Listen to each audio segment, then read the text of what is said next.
for the Facebookers. I'm going to make sure everything is well for the Facebookers. Okay.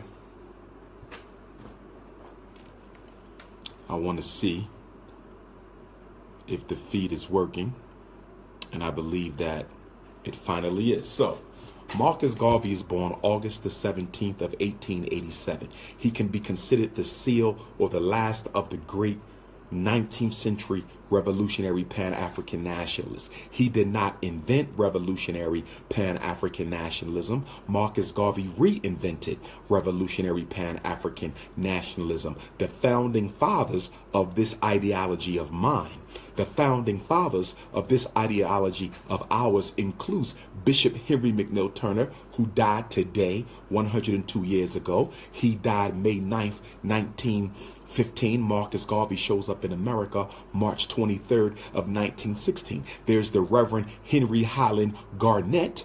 Okay, there is Martin Delany, who is the originator of the Africa for the Africans slogan. There is Edward Wilmot Blyden. There is Alexander Crummell, who spent 20 years of his life, okay, fighting for African empowerment and independence in Liberia, and a whole host of others. There is John Brown Russwurm, also from Jamaica.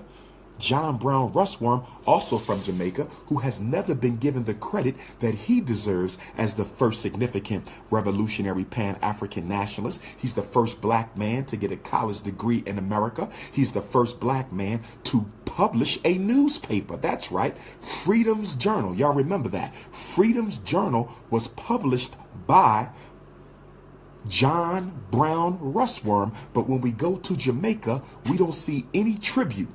I've never seen, many times I've been to Jamaica, I've never seen any tribute to Jamaican John Brown Russwurm. So something needs to be done about that. In fact, I'm going to be working on an upcoming book, a magnum opus on revolutionary Pan-African nationalism that's going to go all the way from John Brown Russwurm all the way down to Dr. John Henry Clark. I said we're going to go from John Brown Russwurm all the way down to John Henry Clark. Okay, now first of all, when we talk about Garvey and Garveyism, we're talking about the highest stage of revolutionary Pan-African nationalism. When we talk about Garvey and Garveyism, we are talking about the highest stage of revolutionary Pan-African nationalism. So Marcus Garvey travels throughout the Caribbean. He goes to Costa Rica. He goes to Port Limon, Boca del Rio. He goes all through the Caribbean, through Jamaica. And everywhere he went, he found African people being oppressed. Everywhere Marcus Garvey went, the Honorable Marcus Mosiah Garvey, wherever he went, he found black people being exploited, used, and abused. Garvey said, I looked around and I said, where's the black man's king? Where's his queen? Where's his kingdom? Where's his army? Where is his men of big affairs? And he said, because I could not find them, I would help to make them. Because I could not find them, I would help to make them. He goes to England, to London, okay? He works with Deuce Muhammad Ali for a time on the African Times and Orient Review, okay? Deuce Muhammad Ali, okay, who was of Islamic leanings, who was not a revolutionary Pan-African nationalist, but he employed Marcus Garvey. He was one of the writers in Deuce Muhammad Ali's paper. But I do want to clarify, because everyone wants to claim Garvey as a descendant of their movements. Deuce Muhammad Ali is not responsible for teaching Marcus Garvey nationalism. Marcus Garvey was a member of the National Club in Jamaica going back to 1909. Marcus Garvey was a member of the National Club in Jamaica going back to 1909, where he worked with Sandy Cox of the Jamaican National Club. Okay, he also worked with one of the greatest Jamaican Pan-Africanists of all time, a brother by the name of Dr. Robert Love. Dr. Robert Love, who had relationships with many of the founding fathers of revolutionary Pan-African nationalism. So I want to make sure we clear. Marcus Garvey was already writing for the Our Own newspaper in Jamaica. He was already a part of the National Club in Jamaica. Before he ever left Jamaica, Marcus Garvey was already a nationalist. Marcus Garvey was already firmly rooted in revolutionary Pan-African nationalism. And that's not to take nothing away from Deuce Muhammad Ali. I believe there may have been some bi-directional influence. I have tremendous respect for Deuce Muhammad Ali, tremendous respect for Noble Drew Ali, who was an associate of the Honorable Marcus Mosiah Garvey. They agreed to disagree, but they remained with a cordial relationship towards one another. And that's an example that we all can take from the most honorable Marcus Mosiah Garvey, the most honorable Marcus Mosiah Garvey in Prophet Noble Drew Ali. The fact that they disagreed, they could still be friends, they could still be associates. Okay? In fact, there's a very famous picture of Noble Drew Ali sitting in Marcus Garvey's escort car during one of the international conventions of the African peoples of the world held in Madison Square Garden. Okay? Because that's where we get this. That's where the red, black, and green comes from. That's where the red, black, and green comes from.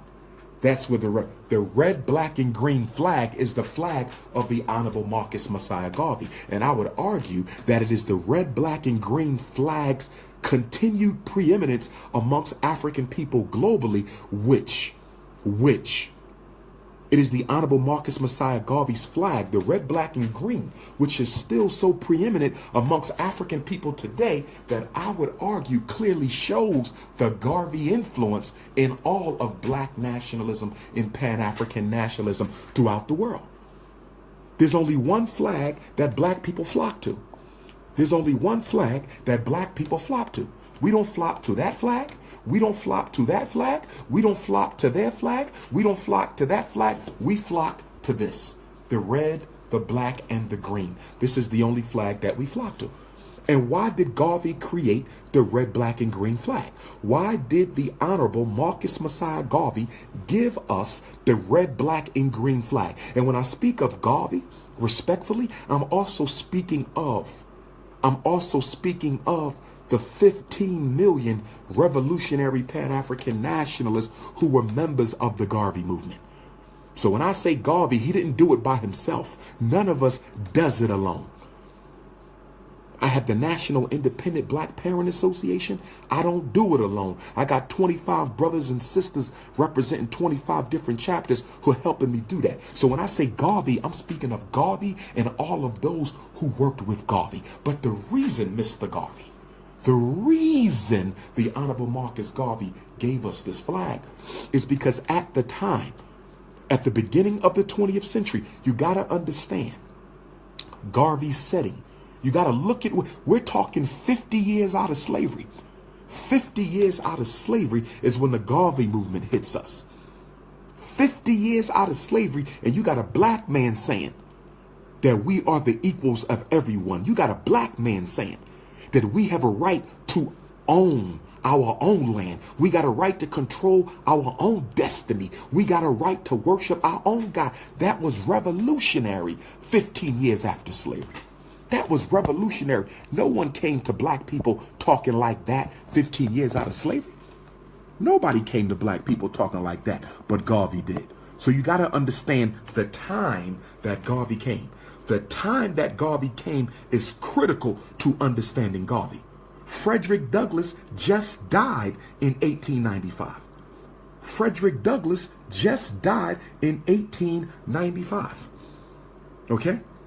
So Garvey shows up 20 years after Douglass. Garvey shows up 1 year after Bishop Henry McNeill Turner has passed on. Harriet Tubman dies in 1913.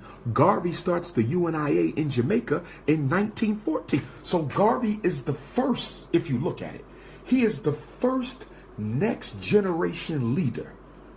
He's born in the 19th century, and he's the seal of the great 19th century Pan-African nationalists.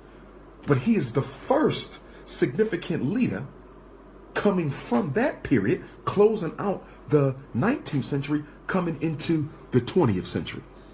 So the reason he gave us this flag is because at the time in America, during the time of Garvey, you had the St. Louis riots, you had the Red Summer of 1919 and other years, you had the Ku Klux Klan, you had the White Knights.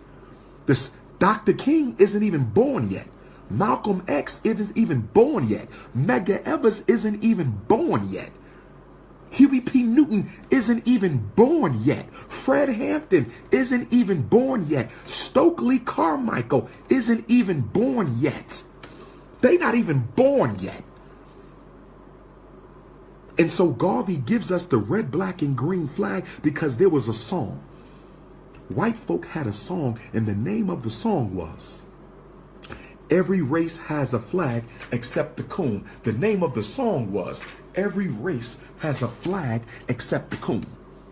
Every race has a flag except the coon. So they were making mockery of the fact that the entire African world had been colonized except for Ethiopia and Liberia. And we could argue that Liberia was still a colony, respectfully. Respectfully. Respectfully. Every Caribbean island colonized by white folks.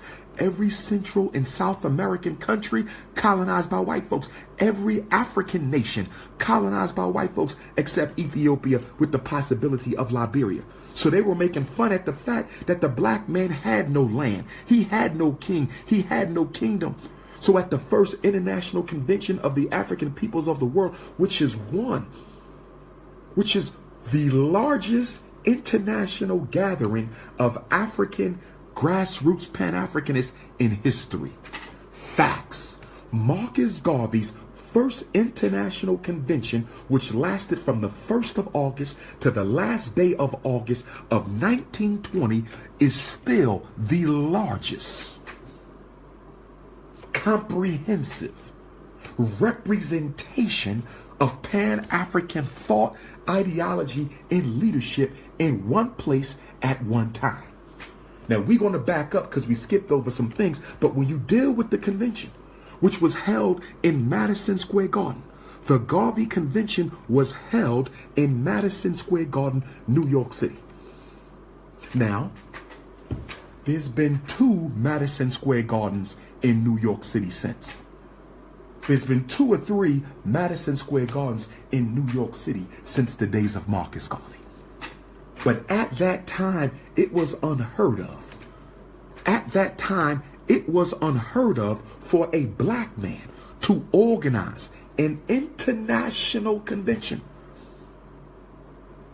and to have his call received and heeded from African people all across the world, representing every land where African people lived. Remind again, brothers, you're talking about the 1920s. There is no King, there is no Malcolm, there is no Huey. This is the 1920s. And so could you imagine how dangerous it was back then? Could you imagine how dangerous it must have been in 1920? Because there was no airplane. There was no airplane. There was no airplane. Could you imagine how dangerous it was to be coming from a colonized Nigeria, sneaking out of Nigeria in the middle of the night, getting on a ship, floating on that ship for more than 30 days to come to New York City to participate in Marcus Garvey's convention, coming from Ghana, colonized by the British, coming from Senegal, colonized by the French, coming from the Congo, colonized by the Belgians, sneaking into New York City to meet with Marcus Garvey, risking your life. They were risking their life to come to the first international convention of the African people of the world. Could you imagine how dangerous it was? Many of them had to come secretly. Many of them had to conceal their identity. But could you imagine how important Garvey must have been? Can you imagine how important Garvey must have been to the international African family for them to risk death? for them to risk death coming to New York, taking their last pennies, sneaking in from Australia, sneaking in from Cuba, sneaking in from Jamaica, sneaking in from Nigeria and Ghana, from all across the world, sneaking in with their pennies to come and meet with Mosiah.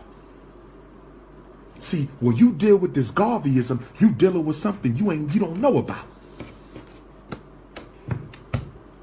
And that's not taking nothing away from those who came after Garvey, who borrowed from Garvey, who studied Garvey. But what Garvey did was never done before. The only leader who never took a penny from another race.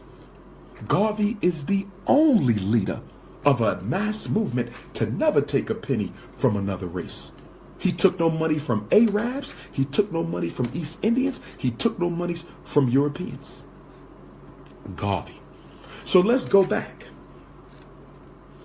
Garvey comes back to Jamaica after visiting his sister in England. He's on the ship. And while Garvey is on the ship, he reads Booker T. Washington's Up From Slavery. Marcus Mosiah Garvey reads Booker T. Washington's Up From Slavery. And while reading Booker T. Washington's Up From Slavery, he gets so inspired by Booker T. He gets so inspired by Booker T that he says, I need to start a racial organization. He said it was Booker T. Washington's Up From Slavery that motivated him to start the Universal Negro Improvement Association and African Communities League. The Universal Negro Improvement Association and African Communities League. Now let me deal with that for a minute. Let me deal with the term Negro, because a lot of anti-Garvey detractors, even though their organizations were started by former Garveyites, a lot of anti-Garvey detractors want to argue that Garvey called black people Negroes. First of all, and you wouldn't know this because you don't understand the science of Garvey or the history of Garvey, you need to know that Garvey did not want to use the word Negro. Marcus Garvey did not want to use the word Negro. Marcus Garvey wanted to use the word African. Marcus Mosiah Garvey wanted to use the word African. But at that time, Africans in the Western Hemisphere did not identify as being African. They did not want to identify as being African. And so collectively, because the Garvey movement was a democracy, not a dictatorship. The Garvey movement was a democracy, not a dictatorship. The Garvey movement was a democracy, not a dictatorship. And so collectively, the UNIA decided that we're going to say Negro because that's the word that all African people identified with at the time. It was a pseudoscientific word. It is a pseudoscientific word that had been cast upon us that we identified with. We are not Negroes. We are an African people. But had Garvey not used the word Negro, blacks in America, it would have went right over their head. Garvey's movement would have went right over their head because we didn't identify as African. So they said we got to meet them where they are and take them to where they need to be. We have to meet them where they are and take them to where they need to be. It's no different today. It's no different today. Most of us identify as black.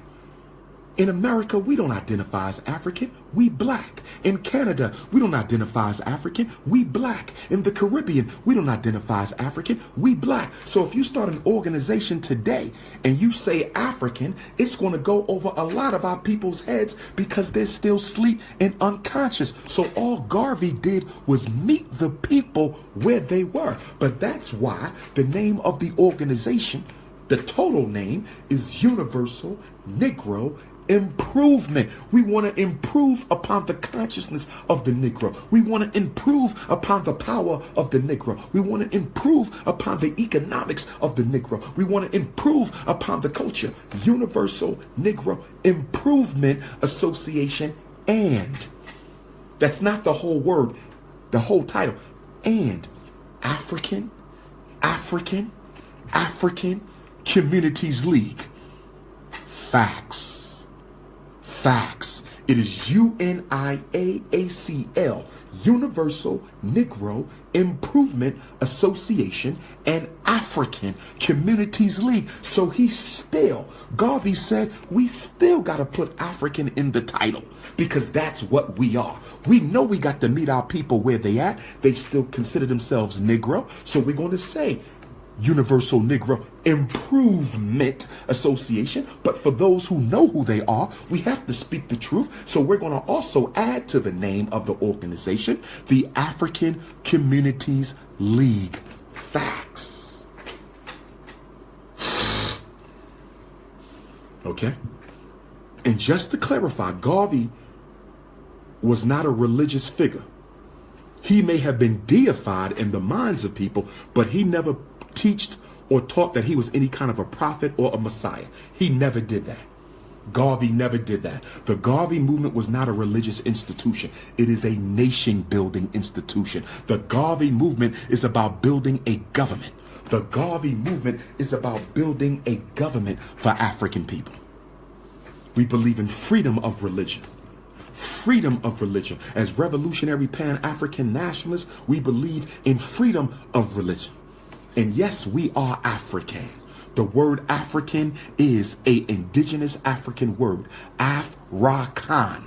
It comes from Afrika, which means birth of man. The name Africa does not come from Leo Africanos. It don't come from no British. It don't come from no Spanish. It don't come from no Germans. The word Africa has two meanings. The first, it is a derivative of Afrika, which means birth of man. Afrika is one of the indigenous names of the continent from which our ancestors sprang. Afrika. And you can get this science from Dr. Ivan van Sertima. You can get this science from Dr. Yusuf bin Yakinen. You can get this science from Dr. John Henry Clark. You can get this science from John G. Jackson. You can get this science.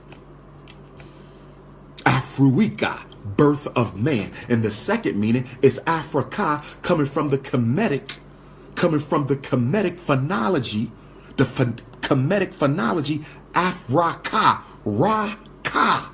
Ra is God, Ka is soul, Ra is God, Ka is soul, Ra is God, Ka is soul. So when you say Afrika, when you say I am an African, you are saying that I come from God's spirit. Facts. Get that anti-African bullshit out my face. Get that anti-African bullshit out my face. You don't want to be black? Good. It's a privilege to belong to this race. It's a privilege to belong to this government. It's a privilege to belong to this empire. All you Negroes running around talking about you ain't black and you ain't from Africa, running away from yourself. Running away from yourself. And that's why we love Garvey, because Garvey taught us to love who we were. Garvey didn't give us no new identity, no fake identity. He said, go back to where you come from. Reclaim your birthright, which is Mother Africa. Reclaim your birthright, which is Mother Africa. So Garvey, after reading Booker T. Washington, is motivated to start the Universal Negro Improvement Association and African Communities League. He lands back home in Jamaica, July the 15th, links up with Amy Ashwood Garvey, the first wife, who was a significant Pan-Africanist in her own right. You got to do your work on Amy Ashwood Garvey, who was present at the 5th Pan-African Congress. She was present at the 5th Pan-African Congress.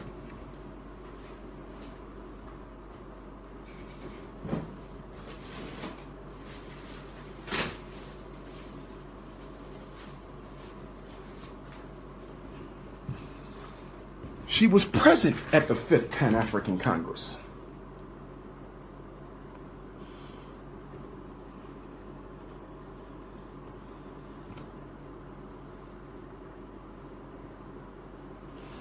So you got Amy Ashwood, Marcus Garvey's first wife, and although they got a divorce, she continued to do work. Books have been written on Amy Ashwood Garvey, one of the queen mothers of revolutionary Pan-African nationalism. So they get together And Amy Ashwood was a powerful orator in her own right. They launched the UNIA a couple days later.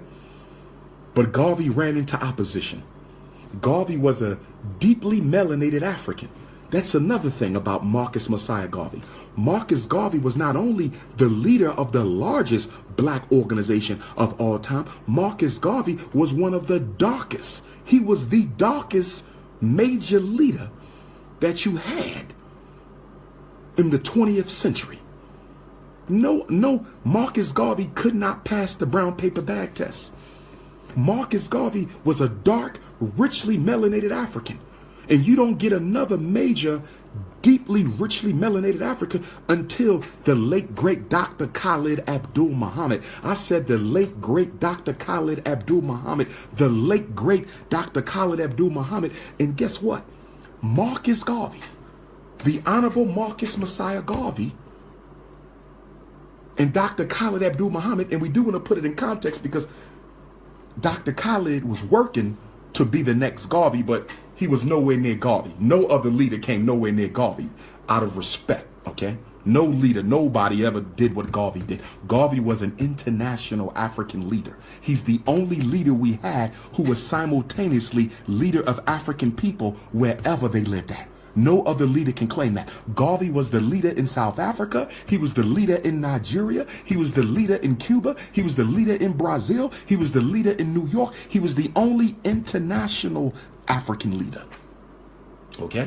But Dr. Khalid was on his way. And the irony of Dr. Khalid and the Honorable Marcus Garvey being the only two richly melanated major leaders, the only two richly melanated major leaders of the 20th century, they both died at the age of 53. Facts. The Honorable Marcus Mosiah Garvey and Dr. Khalid Abdul Muhammad. The Honorable Marcus Mosiah Garvey and Dr. Khalid Abdul Muhammad, our only two richly melanated, unapologetically African leaders, both died, or should I say were murdered. Both were murdered at the age of 53. Garvey died at the age of 53. Dr. Khalid Abdul Muhammad died at the age of 53. Okay? Okay? I'm talking about political leaders. I'm not talking about religious leaders. Okay? So, Garvey tries to organize in Jamaica, but he's not successful. Garvey's not successful because in the Caribbean, our slave master had so divided us against each other and put us in a hierarchy based on color. Based on color, that in the Caribbean islands, you had octoroon, quadroon, mulatto. You had about 8 different color hierarchies. And as we are today, black people were not interested in being African. Black people were not interested in being black. They wanted to be light-skinned. They wanted to do what Serena Williams is doing. They wanted to do what our sister Serena Williams is doing right now. Have a baby with a white man so your child can come out lighter than you. Killing the African DNA through miscegenation. They didn't want to be part of no Garvey movement. I don't want to be black. I'm trying to blend in with the whites. And so Garvey met all kinds of opposition in America. Garvey met all kinds of opposition in America. In Jamaica, because they didn't want to be part of nothing like that. The hell you trying to make me be African for? Africans don't get no respect. Africans don't get no jobs. Africans ain't liked. And that's why in the Caribbean today, you got skin bleaching problem. In the Caribbean today, you got skin bleaching. Brothers and sisters bleaching their damn skin. We got rappers bleaching their damn skin. Even right here in South Africa, bleaching their damn skin, trying to become white. So when Garvey stood up and said, "Up, you mighty race, you can accomplish what you will," they ran away from Garvey. Who is you to come and tell me that I'm an African? We not going to follow you. You as black as tar. We not following no blue, black, purple leader. You better go bleach your skin before you come talking to me. So the Jamaicans try to destroy Garvey because the culture was based on color worship and integration. Color worship and integration. They didn't want no parts of Garvey. So Garvey begins correspondence with Booker T. Washington. The Honorable Marcus Mosiah Garvey begins to communicate with Booker T. Booker T. Washington, who himself had an international conference for the Negro at Tuskegee. Facts. See, y'all criticize Booker T. I'm going to have to do a seminar on Booker T because y'all don't understand Booker T. Washington. Marcus Garvey's influence. Y'all don't understand Booker T. Washington. And who was Booker T. Washington's hero? Who was Booker T. Washington's hero? Who did Booker T. Washington write the first biography of? Who was the great leader that Booker T. Washington wrote one of his first biographies? And that's the Honorable Frederick Douglass. Booker T. Washington idolized Frederick Douglass, wanted to be like Frederick Douglass, and wrote one of the first biographies for the Honorable Frederick Douglass. And so Booker T comes from Frederick, and Garvey comes from Booker T. So Garvey also comes from Douglass. Facts. Facts. In fact, Marcus Garvey named his first Black Star Line ship the what? The first Black Star Line ship, 1919. Marcus Garvey, the first Black Star Line ship was named what? The SS Frederick Douglass. The first Black Star Liner, the first Garvey ship was the SS Frederick Douglass. So when I say Frederick Douglass and Marcus Garvey, know what I know. You got to know what I know before you open your mouth. I know my history. I know my history. FDMG, the first Black Star Liner, was the SS Frederick Douglass, purchased for $165,000. Garvey. So Garvey writes to Booker T, and he tells Booker T that I want to open up a Tuskegee Institute in Jamaica. Booker T. Washington writes Marcus Garvey back and said, I will do whatever I can to help you build. Booker T. Washington tells Marcus Garvey, I will do whatever I can to help you build. So Garvey says, I'm coming to America to meet with Booker T so he can help me build the Booker T. See, that's why I got to open FDMG, because Garvey wanted to open that up. Douglass tried to open that up. I got to open it up. I got to open it up. So Garvey finally comes to America. He lands March 23rd, 1916, only to find out that Booker T. Washington has died. Garvey shows up only to find out that Booker T. Washington has died. So he meets with Booker T. Washington's second in command, R.R. Moulton, the vice president at Tuskegee Institute in Normal School. R.R. Moulton. R.R. Moulton. Okay? And what did we find out later about R.R. Moulton? We found out later that R.R. Moulton was an undercover agent for the United States Army, brothers and sisters. Booker T. Washington's vice president at Tuskegee Institute, R.R. Moulton, was an undercover United States Army agent who was sent to Tuskegee Institute to infiltrate and spy on Booker T. Now, if Booker T. Washington was a sellout, if Booker T. Washington was the sellout that y'all claim he was, why did the United States Army send an Army agent into Tuskegee, R.R. Moulton, to spy on Booker T? Because Booker T was financing African liberation. Booker T was financing Black Wall Streets. Booker T with the National Negro Business League. Booker T with the International Convention of the Negro. And on top of that, see, we going in tonight. Ain't no hotepping over here. This is notorious RBG, King Kong consciousness. You know how I ride. You know how I ride. You want the belt, you got to take it. You can't hate it away. If you want the title, you got to take it. You cannot hate it away. And see, when I study Garvey, and I'm nowhere near the level of a Garvey, brothers and sisters. I'm nowhere near the level of a Garvey. But when I look at what Mosiah had to go through, I see it on a smaller scale with my own struggles. Marcus Garvey's Black Star Line, that's the equivalent of Prince of Pan-Africanism's FDMG. Just like they tried to destroy Garvey's Black Star, you're trying to destroy the FDMG, but you can't. You can't. Because the foundation that I have laid, the ideological foundation of King Kong consciousness, will survive long after I'm gone. I done already woke up millions. I done already woke up millions. Japan, you will see me on the 20th. Tokyo, Japan. The Africans, the reason I'm going to China, because you Negroes don't understand that this is a universal movement. That's why Garvey said Universal Negro Improvement Association.